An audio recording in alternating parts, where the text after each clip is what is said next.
Daily. Taste the Daily. Sankranti రద్దీ నేపథ్యంలో private travels సామాన్యులను అధిక ఛార్జీలతో దండుకుంటున్నాయి. దీంతో ఆర్టీఏ అధికారులు రంగంలోకి దిగి ప్రత్యేక తనిఖీలు చేపట్టారు. దీనిలో భాగంగా కేపీహెచ్పీ జేఎన్టీయూ వద్ద ప్రైవేట్ ట్రావెల్స్ బస్సులను ఆపి తనిఖీలు చేపట్టారు.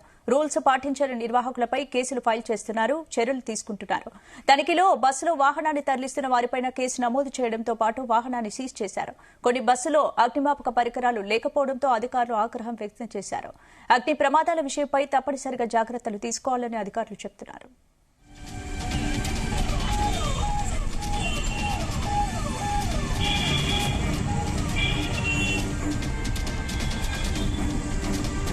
రోజు ఉదయం 5 గంటల నుంచి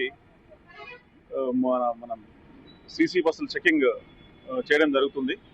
ఇందులో నిబంధనలు ఉల్లంఘించినటువంటి 7 బస్సులను మనం కేసు రాయడం జరిగింది. అందులో ఒక వెహికల్ సీసీ బస్సు సీజ్ చేయడం జరుగుతుంది.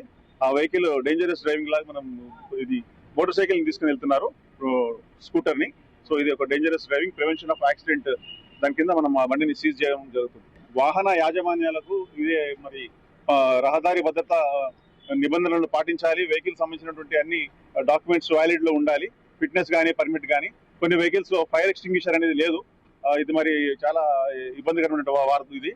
సో ప్రయాణికుల భద్రత మరియు శ్రేయస్సు దృష్ట్యా ఫైర్ ఎక్స్టింగ్విషర్ కానీ ఎమర్జెన్సీ ఎగ్జిట్ కానీ కంప్లీట్ గా మన ఫంక్షన్ లో ఉండాలి. ఎమర్జెన్సీ ఎగ్జిట్ కూడా మరి పర్మిట్ వ్యాలిడ్ లో ఉండాలి. సో ఇది నా యొక్క రిక్వెస్ట్ వాహన యజమానులు.